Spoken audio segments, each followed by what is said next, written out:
Kravitz. If you have not followed his Triple H horse racing podcast, you're missing out. It's one of the best podcasts in the country.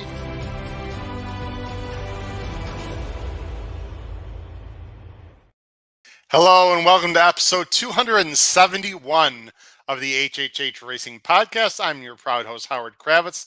Thank you very much for joining us as we're going to be covering the late pick 5 and 2 graded stakes action at Belmont Park this Saturday as we are taping here on Thursday afternoon. Please make sure you subscribe on the bottom right hand side of the screen.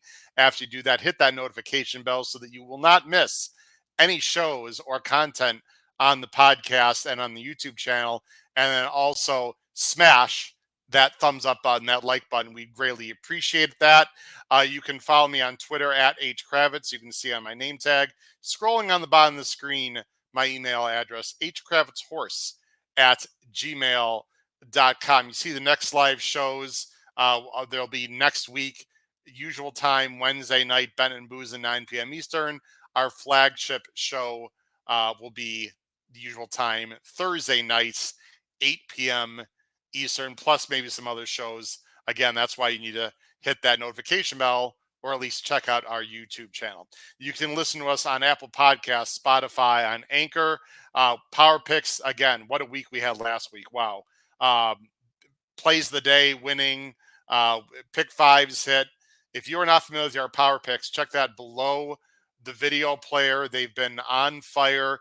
And with Saratoga coming up, we have some great plans in store for you, not only with Power Picks, but also video previews. We are going to be crushing Saratoga meet this year with information. So again, now is the time to subscribe to those Power Picks because we're going to have special Power Picks just for Saratoga. Information will be coming out shortly for that. And also those of you on our email list, if you filled out our survey that we sent out through email and sent that in, thank you very much. We appreciate that, and we value your input greatly.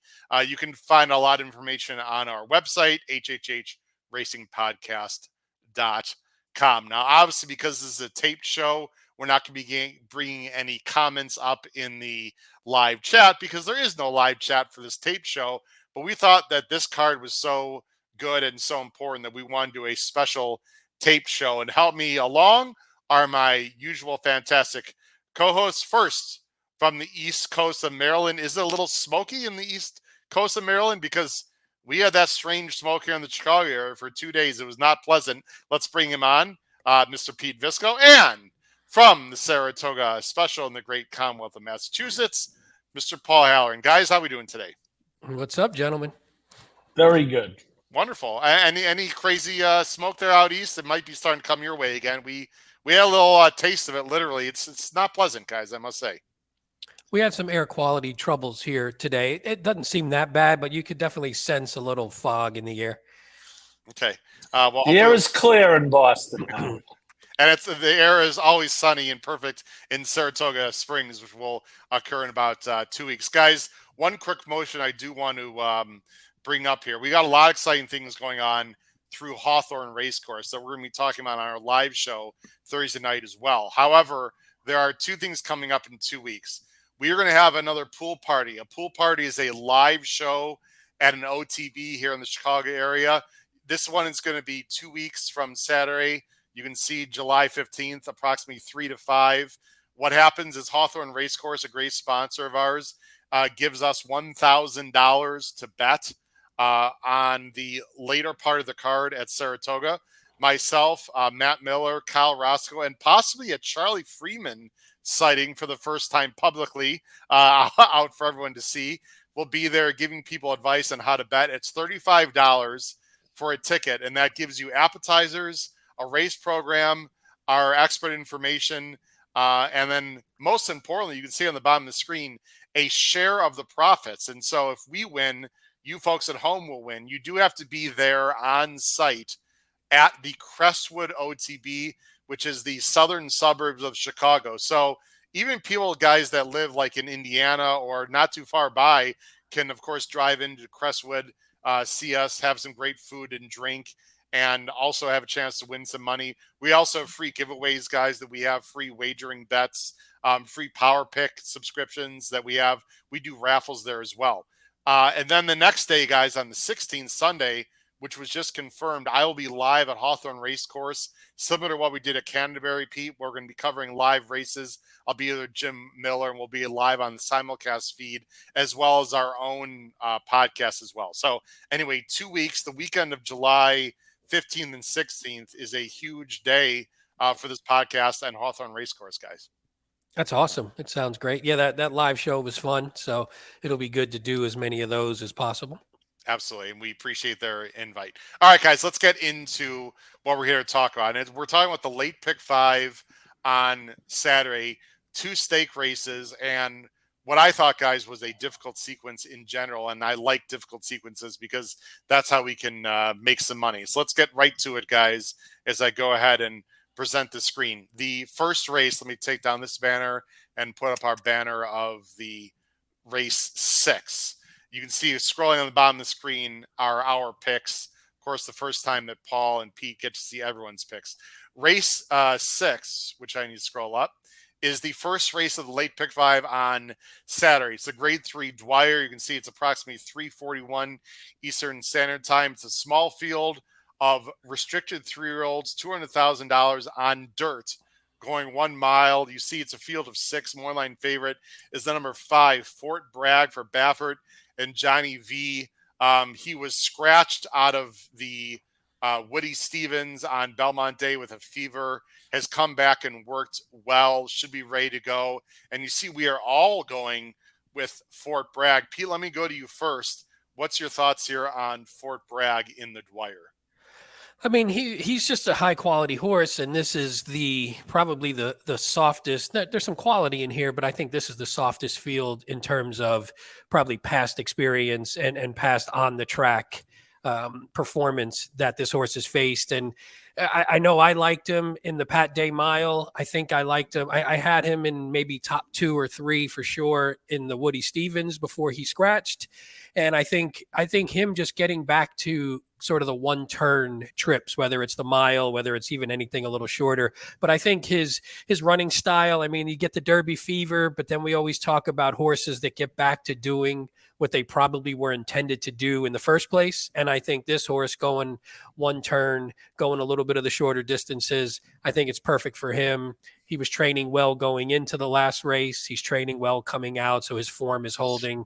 Blinkers should keep him a little bit focused. So he just seems like a pretty logical play to me.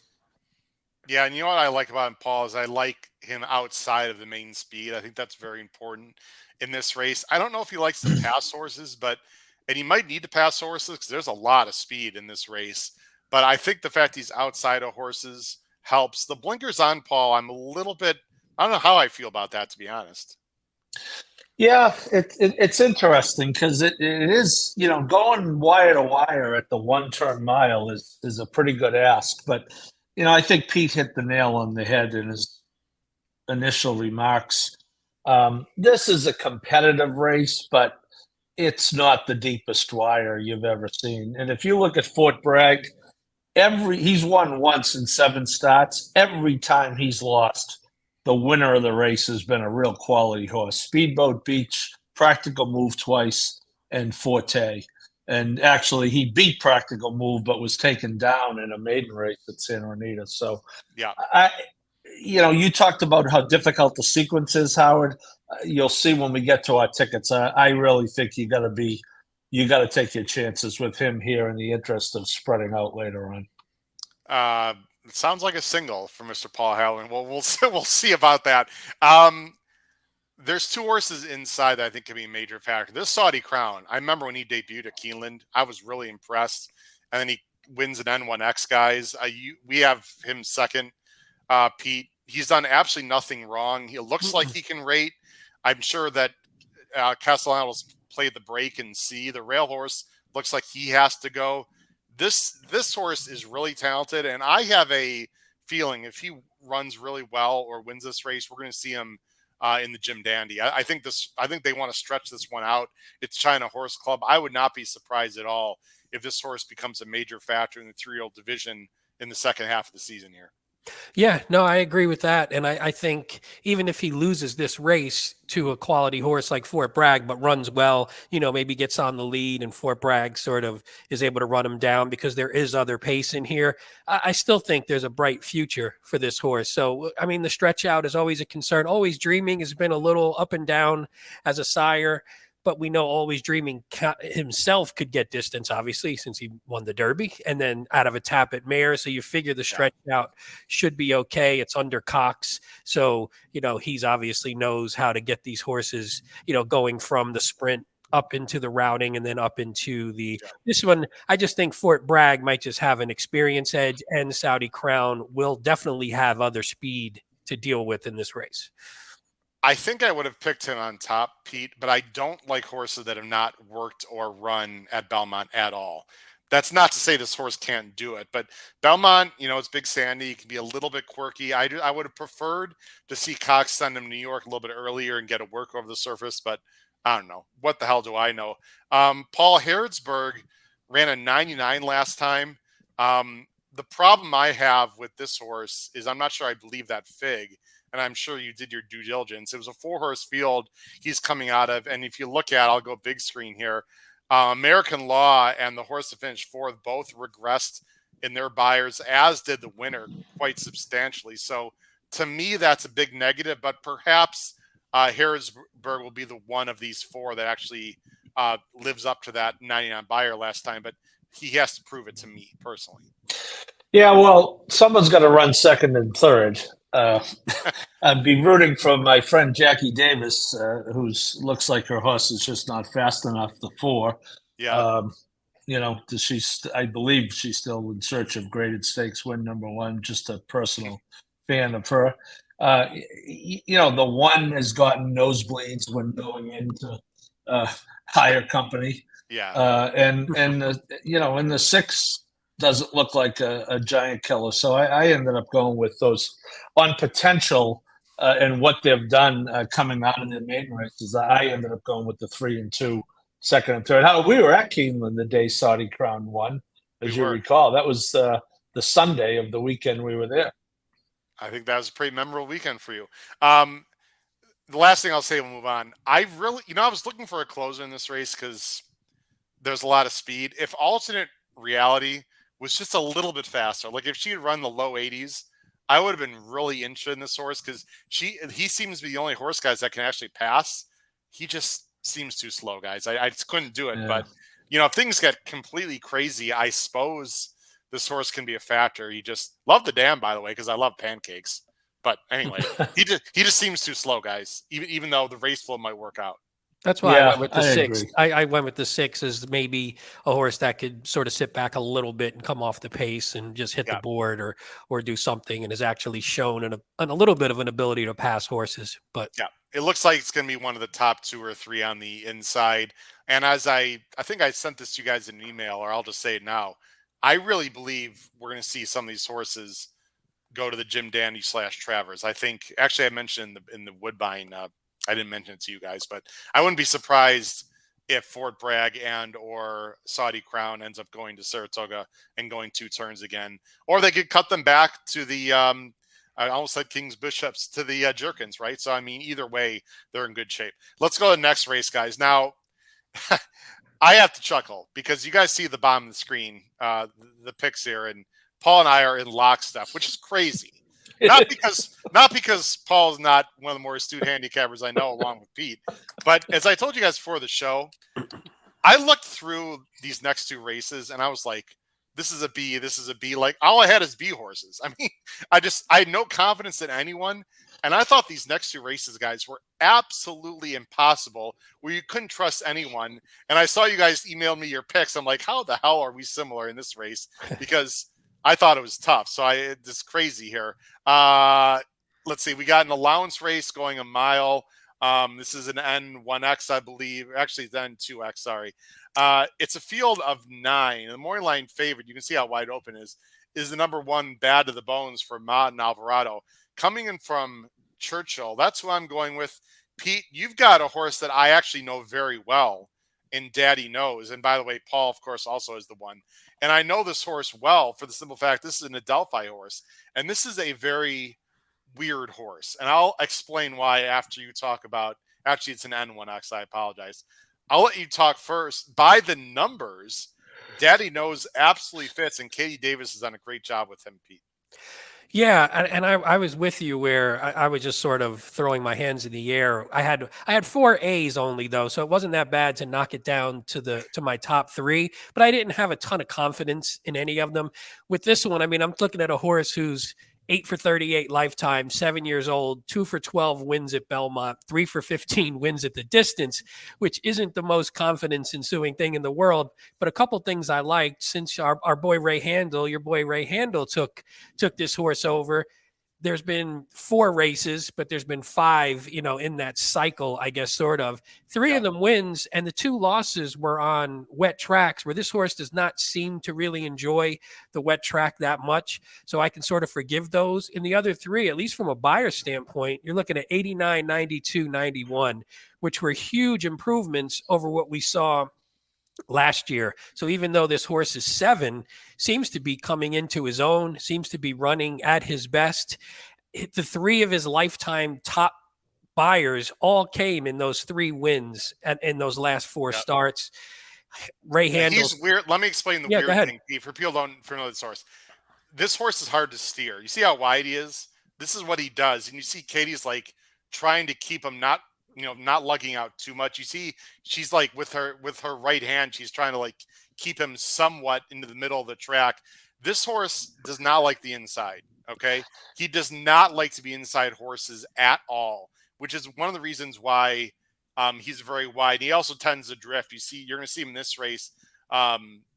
He's in the middle of the track, but he's going to drift out a little bit. He's just a hard horse to steer.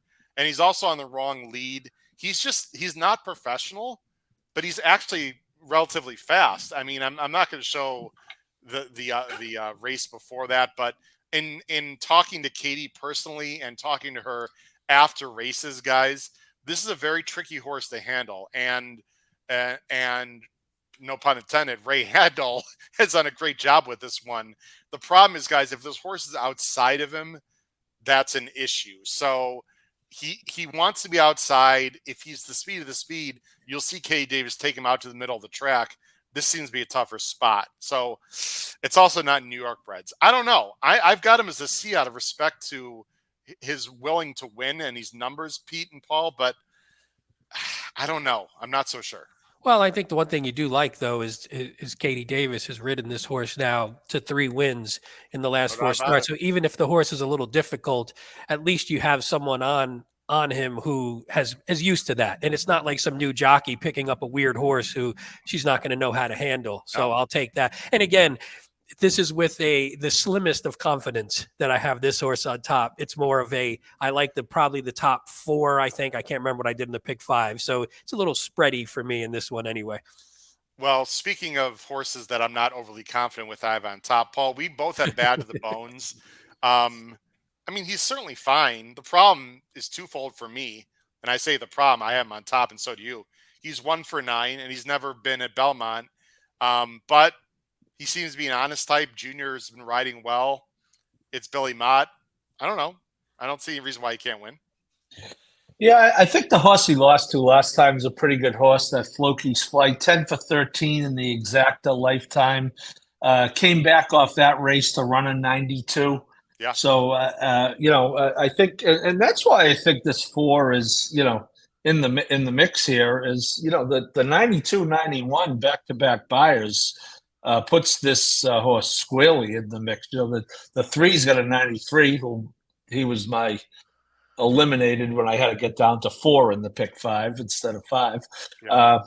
But yeah, I think the 1's in pretty good form. I agree. I don't think there can be any high level of confidence anywhere here. I mean, the Arrogates are certainly, running extremely well. Going to Martin Jr. We've seen that combination before. Yeah. There's some wild cards. Baris. I love Baris in the Wood Memorial last year. Yeah. A 3-year-old prep for the Derby. He did not run, and then he got back with the state breds. He ran very competitively. And, that was a state bred stakes last time. The feature on a card of state bred stakes did not lift a hoof in that race. But I got him in my pick 5 because is anyone going to be shocked if he just wakes up that day feeling good and wins, So it's just that type of race. Well, I mean, he's run some big numbers, but I mean, he just has been awful this year. But it is Maker. I mean, I'm not going to spoil my ABC because I want to. Actually, now that I think about it, it's not. I can because this is not going to be part of our power picks. Now that I think about it, Woodbine will be the secondary track.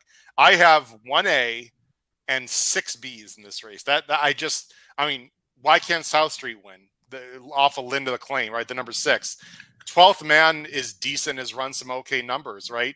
Then you got Daddy Knows. You have Brew Pub. I'm not sure about the distance, but crap, the numbers fit. And then you got a horse like Veretti, guys, who's Pletcher. You want to get beat by this horse at 9-2, 5-1? I don't, even though he's been absolutely awful since the first 2 starts. So I don't know, guys. This is a real tricky race to me. Yeah. Any final thoughts, either one of you? No, I agree. It's a tough one, and I think you can't have a ton of confidence in whoever your top pick's going to be because they don't seem to be fully consistent enough. So nope, I agree. You want to talk about an open race? Wow, this next race, I've got what 1, 2, 3, 4, 5.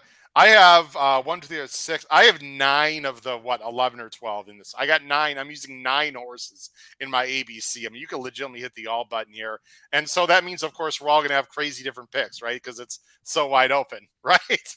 Not really. In fact, Paul and I in this cluster F race have the same 3, and Pete's got the 2 and 12 also, which to me is crazy because I thought this was a very.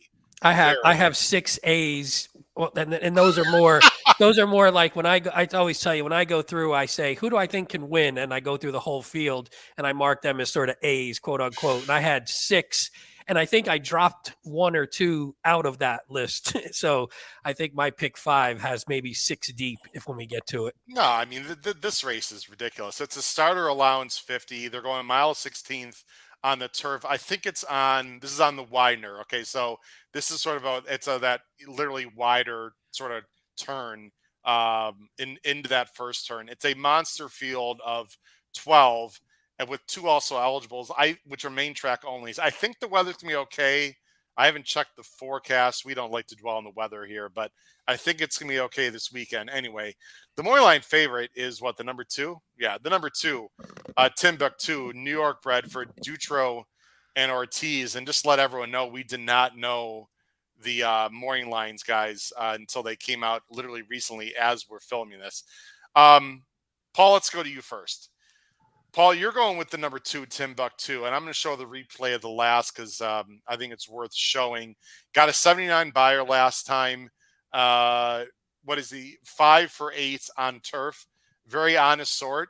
Again, one of many, many, many contenders in here. Yeah, I'm 4 deep in this race and the Caveman pick 5, and same. It reminds me a lot of the last race, Howard, to the point where. Pete, the one horse I'm using in my pick 5 that I had to eliminate from my top 3 for our picks was your 11. So okay. I see where you're going with it. I think that horse is coming out of a good race. There's been 2 horses to run out of that race. They've both won. So, yeah, it's as far as the 2, mild opinion. I think Dutro is going to get it cranking. He won very early coming off. Of course, he had the very onerous 10-year suspension. He won one of his first starts, hasn't won since, but he knows how to train horses. See Big Brown for details. So he's the 6 in this replay, and also Shinsun, who's also in this race, is the 7. I'm going to take it to the stretch. Timbuktu did not win, but did get a perfect trip. But ran well. I have mixed feelings. He might need to get a real good trip again. I'll just let it run through. If you want to talk about the replay, great. or not, Paul. Yeah, Really, I no, thought it was kind of an oddly run race. It was slow, and then typical turf race. It certainly picked up at the end. I did like his final 16th.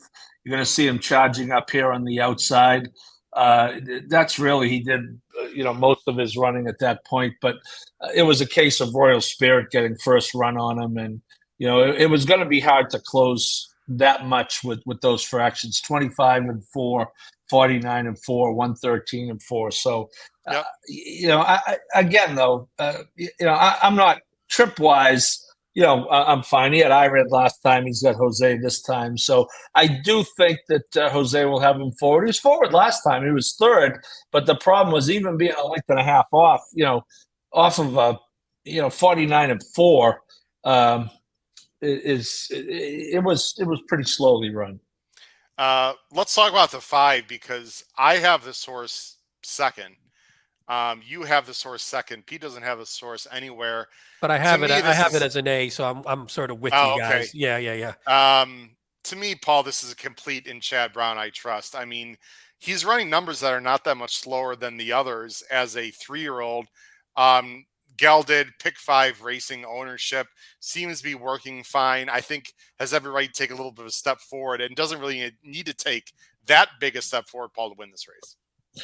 Yeah, and albeit at Gulfstream, Howard, and last year, Christmas Eve, 4 horses have come back to win out of that race. Saratoga Flash is a pretty good horse too. Saratoga Flash. I was just about to say, Pete, including Saratoga Flash. So it would be, going from age 3 to 4, you can definitely envision a buyer progression. There's an 80 in the back lines already. So, Howard, I was close to picking this horse on top and ended up picking him second. Let's talk about the 12, which is my top choice. Then Pete will go to you. Let's talk about these outside horses. Kingfish Stevens, this is not a good post, by the way. In fact, this is a brutal post for this race, which is a huge negative, obviously. He's also a 3-year-old. Now, I don't know how you guys feel, but it's about this time of year, middle of the summer, where I don't really care that 3-year-olds are facing older. Everyone's got a different timeline and opinion as to when that matters. I think it does matter early in the year, obviously. To me, at this point, I don't know. I think the 3-year-olds have caught up for the most part. I like the class of this horse. Nagarock's a nice horse that he faced last time, and I thought he ran well. He's working well. He's got enough tactical speed to get into the mix. Castellano's gonna have to figure out a trip, guys. But in terms of upside, when you look at the field, I think he might have the most upside, Pete and Paul, and that's why I put him on top. And then when I saw 8-1, I was like, "Ooh, that is tasty." I don't know if I'm going to get 8-1. He's just one of many that can win, but he's going to have to work out a trip, Pete. Maybe that's why you have him not higher than third. No, I agree. Yeah, the post, although at this configuration, it looks like the outside posts in general, not maybe this far out, aren't terrible. So at least there's some wins and there's decent percentages at the outside post because I checked them since I have the 11 and the 12 in my top 3. But I do think this one may have some class. Obviously, he's inexperienced enough to where you should see some improvement. Carlos Martin had a couple ugly stats, which scared me a little bit. 1 for 22 in allowance races on turf at Belmont. And then, but you pick up you have Castellano again. He sort of knows the horse now. He's 1 for 21 this meet, by the way. That's not 1 for 21. That scared me a bit too, especially you got an outside post. You got so, but he's talented, I think. We didn't mention in the first leg, Rob Atras is as cold as anything right now. I think he's like 2 for 40 this meet. I think he's got the 3 in the first leg. Anyway, Rob Atras, maybe he's saving his horse for Saratoga, Paul. I don't know. But Rob Atras is as cold can be. Just want to. But hey, if you're 1 for 21, you still had the 1. This could be number 2. I mean, it could still be a bad percentage and get a win in there if you pick the right one. I have more than work as a B. I think this horse is interesting. I don't. Torres is okay, but this is a negative jock change. I think we'd all agree with that. But again, similar to the 12, he's got outside posts, but he's got good numbers. He's consistent. Well, it's even better when you go from a, at least the 12 has Castellano. Now I have a 5% trainer with a 5% jockey trying to work out a trip from the 11 hole. So not the smartest pick in the world, maybe, But you're but getting a price though. Well, it's funny because when you scrolled, that was the first time I looked at the odds on this horse, and I was very surprised at 12-1. I thought it was going to be much lower than that. Okay. Again, I thought the jockey change and the cold trainer scares me a bit, but you are getting compensated for that. Finished between two next out winners in the last race, so that and that was sort of at a similar company. Has the race over Belmont, and again didn't lose to a bad horse. They came out 85-79, which are right in the realm. Yep. So more than worse than getting 82, which will be good enough to win this race, right? That's exactly what I'm thinking. I'm like, if there's a little bit of improvement there, and again, since Martin took this horse over, it's kept its form. It's been solid, even though he hasn't been hot at this meet. Yep. You tossed the race 2 back. It was taken off the turf and it was on dirt. So again, at 12-1, I'm more than happy no pun intended, to have this horse on my ticket. Yeah, I mean, we've looked at a ton of races on this show from many different tracks throughout the entire world. That race, this race we just talked about, is absolutely impossible. It's a complete dartboard race. So hopefully I'm hoping there's going to be the favorite's going to be 7-2. I think will be the favorite. I can't imagine anyone lower than that. So we'll see. Real quick. Did either of you have the 4 in contention or, in the contention for a ticket spot? I do not, actually. That's one of 3 horses I have nowhere. The 4 was one I actually had as an A. I have on the ticket. Really? It's first time on the turf. I just wanted to mention it only because he's 15-1, and figure if you can get a 15-1 in a wide open race, why the hell not? I don't know. I like the breeding. I like the breeding in terms of for the turf. Picks up Johnny V, has speed. Johnny V, he's not a burn and gun kind of jockey, but he's great at getting a horse on the lead and sort of backing it down, which we know works on the, can work on the Belmont turf. If he's the only one who gets out. And then I just thought if this one can get on the lead, 2 next out runners in the last, a couple decent horses came out of the last race. So I figure at 15-1 with some breeding, this one might get overlooked, and he's going to be one on my ticket. Okay. 2 interesting trainer notes on that horse. Originally trained by Helen Pitts, who trained. Helen Pitts trained a lot of Curlin. Oh yes. Did she? She was the original trainer of Curlin. Really? Trust me on that. I did not know that. Wow. I'm pretty sure. Pete, am I going to have a Curlin stat wrong, Pete? Never. Pete, am I going to have a Curlin stat of the day wrong at any point? Never. Wow. I mean, I'm not sure how much that helps this horse, but I like just a note. I'm here to inform, Peter. And William Walden, of course, is Elliot's son, right? Great story. So anyway, those are my 2. Have nothing to do with betting the race, but I'm here to educate. I love it. All right.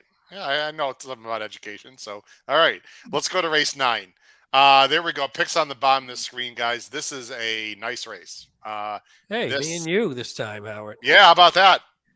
We are both, and which, by the way, is also the Chicago area code phone number for Chicago.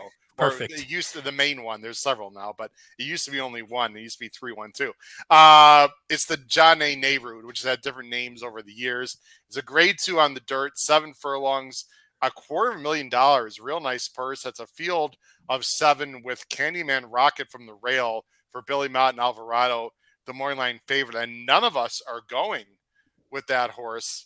Pete, you're going to go with Wayburn. This is a horse we've talked about quite a bit. Now trained by Pletcher with Jose Ortiz. What do you like about this one? Yeah, I mean, you like the Pletcher move, and this horse was sort of improving anyway, which, and it was under Jerkins, so it's not like it was under a bum before. But I like the improvement that this horse has shown. And if you look at the losses, even in 2023, White trying to beat White Barrio at Gulfstream is a tough task. So losing to him isn't any knock against this horse. And then Repo Rocks and Zandon, 2 high quality horses. So how about this one? We know ran huge. Yes. Yep. That one ran huge. Yes. And that was on the turf. There's our boy, or Paul's boy. I don't know. Cody in the PPs. I mean, This horse has faced some serious horses, Pete. Well, Wayburn has been in the deep end before, and this is a tough field, but I think this horse has just gotten better. 5 for 5 in the top 2 at the distance, which I liked. Hasn't necessarily finished as well in graded stakes races, but one thing I do like is there is speed in here, and I think if Jose takes this horse back a little bit, it used to be more of a front runner. I think he seems to be a little more comfortable coming off the pace now, and I think there's enough speed in here for hopefully him to do that. And that's what I was shooting for. If he can sit back, not get mixed up in some of the upfront stuff, and then make a move late, I feel like this horse has a really good shot. But I also think this is a really deep and fun race. I'm going to save my opinions and let Paul go second here because I have some pretty strong opinions here in this race. Paul, you're going to go to the outside. Now, we've seen this time and time again. Small fields, horses with speed can get away. Little Vic is quick. 117 early time for him. Has gone 7 furlongs before. Has done it pretty well. Is coming off a little bit of break. Do you think he's going to wire the field with your pick on top or settle off of someone? I think he probably settles off the 4. I thought the 4 ran pretty well last time, although I don't know how good the race was. I was certainly rooting for him. Michael Moore is a Parks guy, and I bet the horse at 9-1, which is another reason I was rooting for him. But I think he probably sits off. You know, I looked up Avila. Avila is 21% wins at Naira the last 5 years. So while he's not a big name, he certainly can win there. And Michael Moore, by the same token, is 2 for 49. You know, closer to 2%, 4% rather. But I think this horse could get the trip. Regular jockey. That's I have mixed feelings on that. Wayburn is kind of an enigma. I think the horse, I agree with you guys. He's got a lot of talent. Sometimes he usually shows his talent when he runs in every race, but doesn't always. You don't always see it for the entire race. I don't know if that makes any sense, but he's a big MFer.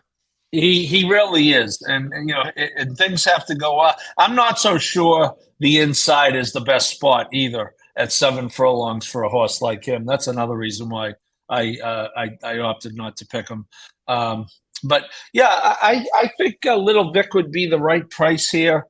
He lost to Repo Rocks in a grade 3 back. Repo Rocks had really been informed before being the most overbet horse in history. In his last start, in the was he in the Met? I think he was in the Met, right? Yeah, Howard. Yeah, he was in the Met.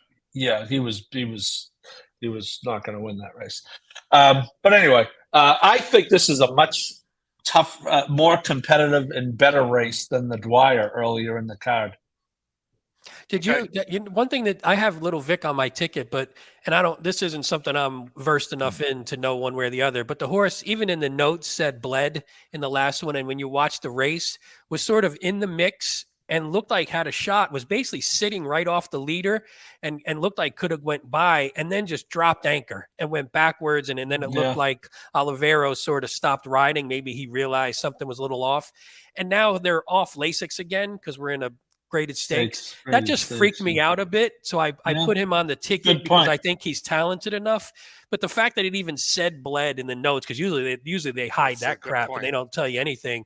That just freaked me out a little bit. But I think on talent, I'm agreeing with you, Paul. I think he's right. I hear you, Pete. I didn't see that, and that's a good point. But yet he does have very good non-Lasix races. I know that's what confused. That's why I was like, I don't even know if it means anything. I'm completely confused by it, but I figured maybe something happened and then not having a little time off and then not having Lasix again. I don't know if that means anything or not, but it's enough to freak me out a little bit to not put him in the top 3, but I put him on the ticket because he still scares me talent-wise.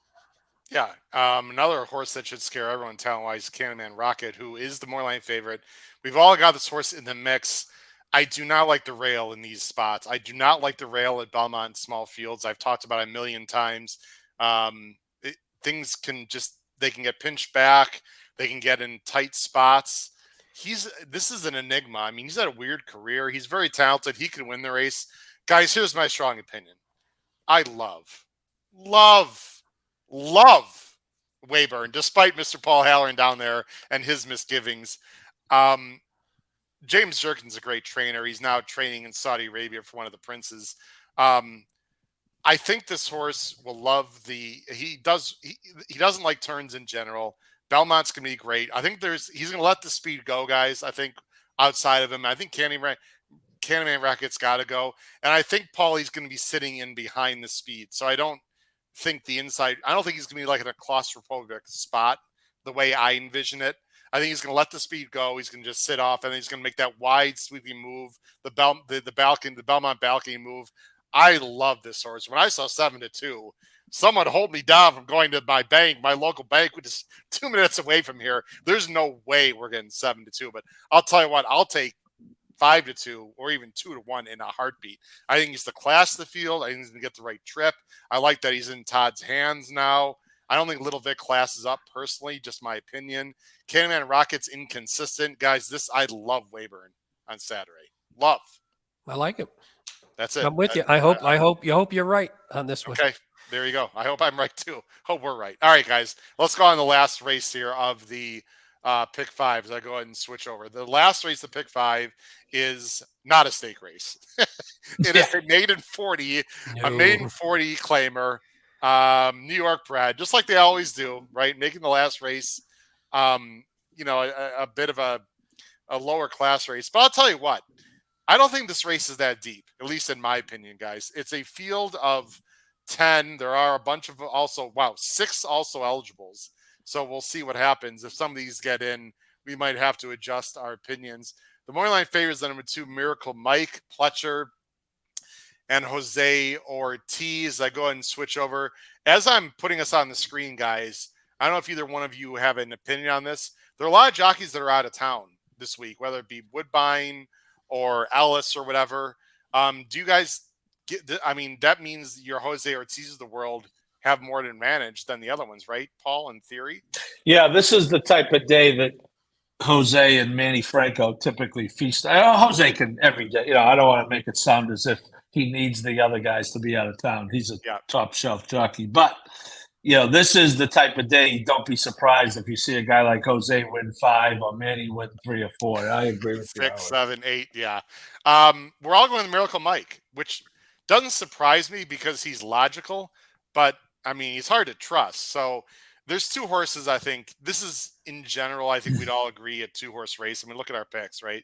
You got Miracle Mike, and then you have the number 6, Your Mission. So we obviously have to show the last race where they were both, they were both in it together. It's funny. The last race is funny. Okay. I actually had the winner that day, I think on the power picks or something, maybe a pick 5. I can't recall, but let's watch this race real carefully. This is the only replay we're going to watch. Miracle Mike is the 3. Your Mission is the 4. Now, Miracle Mike, guys, this was his first race on turf, his first race going a turn and a half.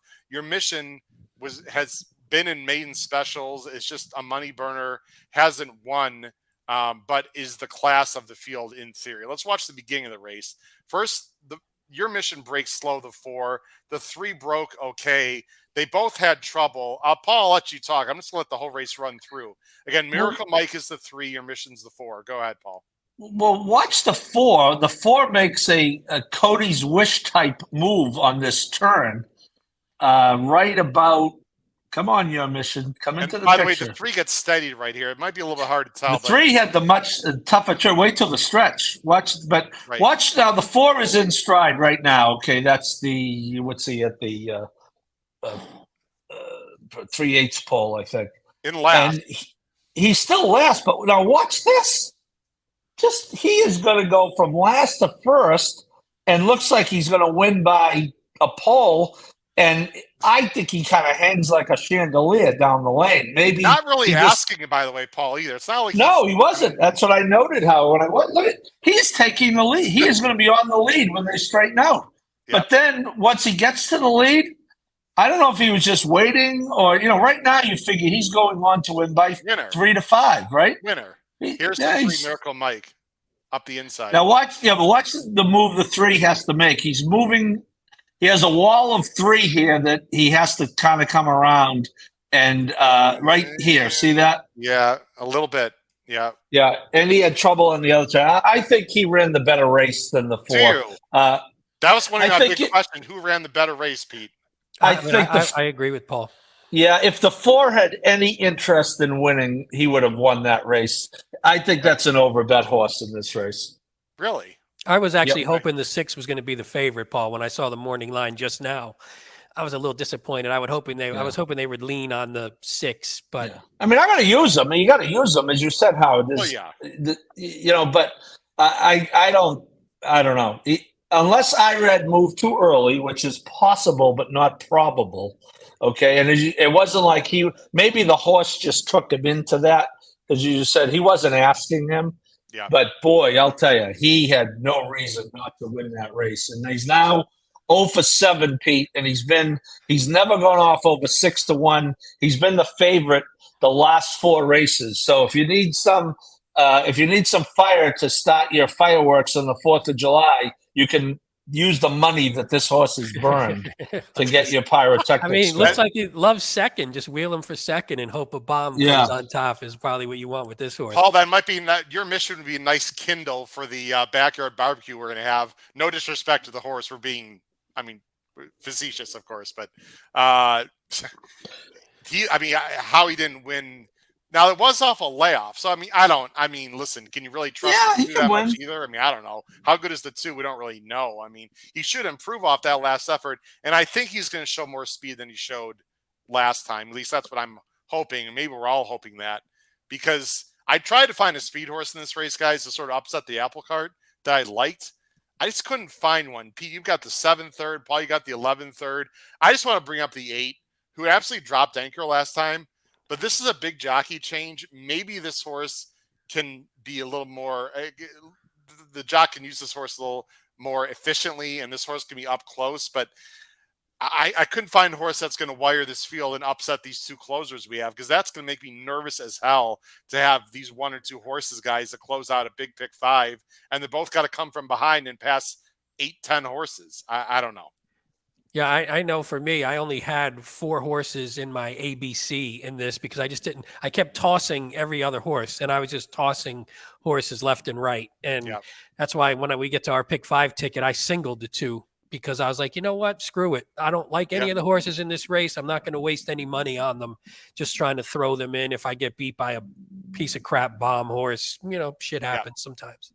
Let's go to our pick 5s, guys. Pete, your pick 5 is going to be 2-5 with 1, 4, 6, 7, with 2, 4, 5, 9, 11, 12, with 1, 2, 3, 5, with the 2 that you just mentioned, Miracle Mike, $96 ticket. And even if Miracle Mike is the favorite, he's not going to be a big favorite. So you can still, it's not like everyone's going to have the 2 on their ticket on the end necessarily. People might single your mission. I don't know.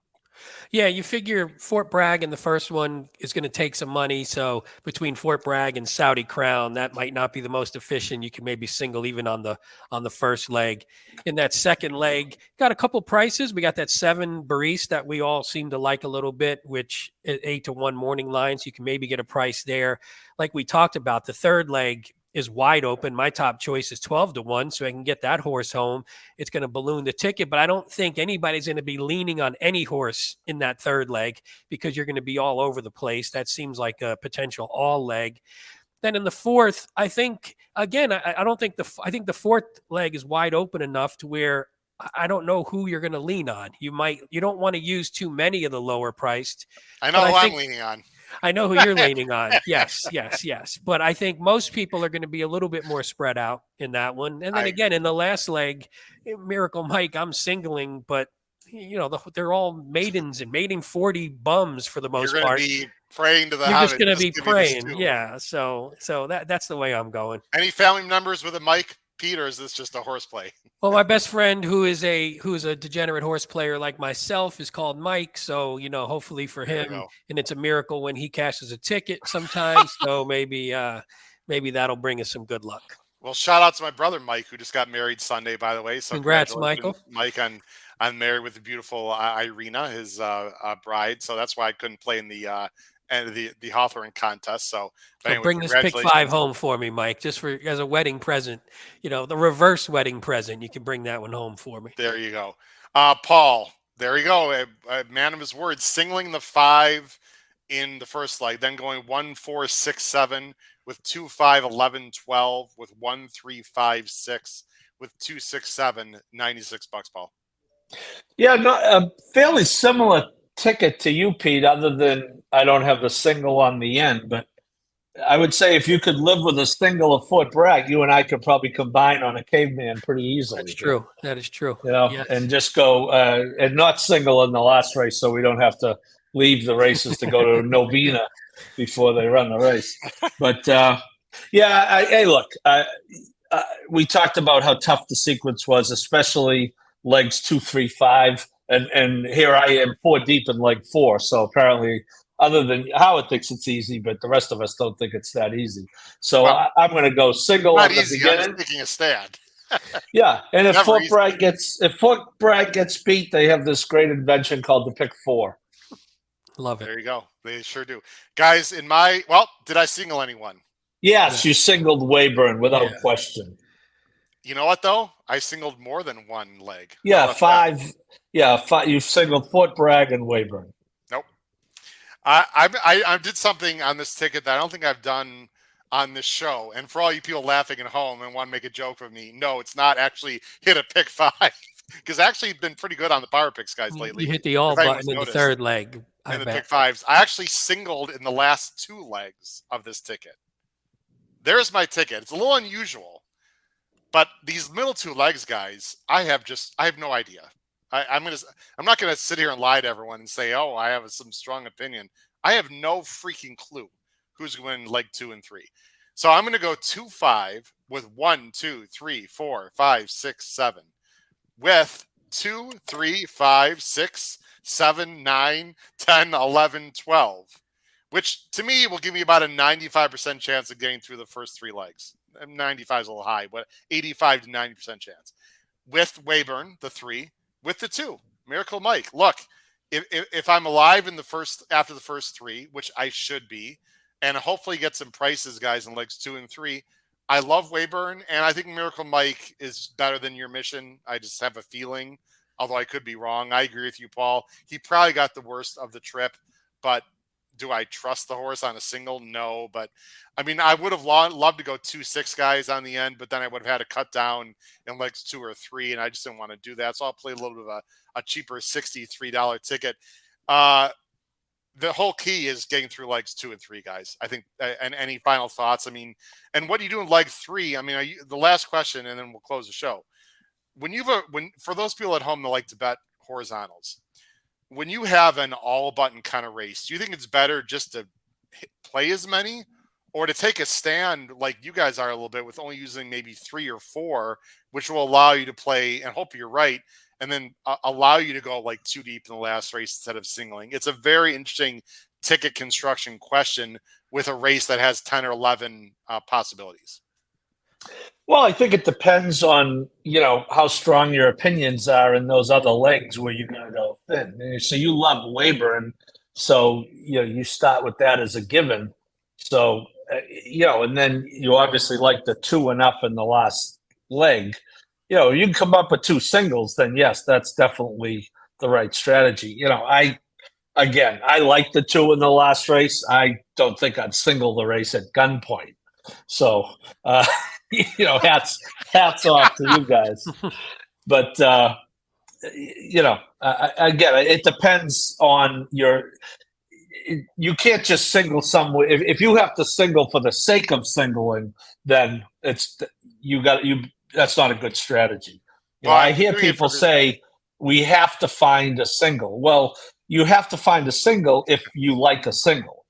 And I really like singling the first leg because it drives me nuts when people play their ticket because they don't want to get knocked out in the first leg. As someone who's lost tens of thousands of horizontal bets, it doesn't matter which leg you lose. You got to hit all of them, okay? So if it's a little binky to be alive and go 4 deep in the first leg when you should go 1 or 2, that's not good ticket construction. It can actually be more painful to lose the last leg anyway than the first leg, I have found in my experiences. And just for the record, the only reason I'm singling on the end on this show, on this ticket, is to keep it under my own self-imposed $100 budget. So, I mean, I'm not singling the source on Saturday in general with my ABCs. But Pete, any final What a hero, on... Pete. Pete, isn't he a hero? Sticking to his own budget. Sticking to his budget. I mean, What a hey, hero. if we have to do it, we might as well. He should have to do it as well. Pete, final thoughts on hitting the all button, that kind of third leg, or I mean, I think that's thinner, which will allow you. Hopefully, you get lucky, which will allow you to go deeper in other legs.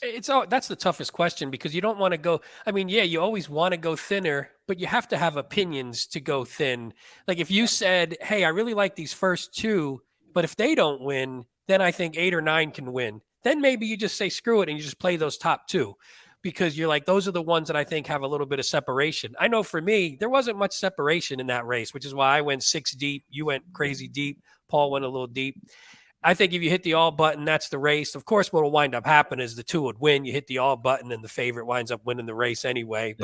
But still, I think everyone has their own independent, every sequence has its own independent strategy to it. And I don't think you could say definitively yes or no what you would do one way or the other. But in that race, I know I don't look at it and go, oh, I love that 11 I put on top, so I'm going to go with 11-12. That just doesn't seem like it would fit with my opinion in the race. Well, and the other, I think this is worth the extra few minutes of conversation here because I think we get caught up sometimes in handicapping and not ticket instruction. Not only do I love Wayburn guys in the 4th leg, but he's 7-2. And I don't think a lot of people are going to single him when you've got like a Candyman Rocket and a Little Vic. So I don't know if it's like a separator, guys, but I do think I like to be a little bit contrarian, than other people. And I don't think a lot of people are going to single Wayburn, which is the reason why I'm doing it. In addition to the fact I love the horse. So that's just my logic. But Howard, you could also, for you could do the ticket like you put on the screen, but then you could do a press ticket and say, maybe I single Fort Bragg, I single Wayburn, I single Miracle Mike. I go a little deeper in the middle 2 legs and I can have so then if my best opinions win, I can hit another ticket. I can hit it for another $1 or another 50 cents or something. So because you're skinny in 3 of the legs, you can use that to your advantage on sort of a press ticket as well. Yeah, if I'm right. If I'm right, it works. Well, out. I mean, but you can't worry about being wrong because it's either if you have a strong opinion, that's what you play. I mean, that's where we all get caught up in that where you're like, I threw this horse in because I didn't want to lose to that horse, not because I had an opinion on the horse, a strong opinion on the horse. All right, well, I want to keep the show under an hour, and we're at 58:40. So when people look at the show on YouTube, they'll know, hey, it's under an hour. So we'll see you guys tonight as we're recording this Thursday. We got a live show Thursday night covering a great sequence for Stephen Foster Day with Scott Shapiro, and Eddie Olczyk will be on. So that's going to be a lot of fun. I hope you guys enjoyed it. For my co-hosts, Pete Visco and Paul Halloran, this has been your host, Howard Kravitz, episode 271 of the HHH Racing Podcast. Good luck with your bets this Saturday at Belmont Park. Take care, everyone. Bye-bye.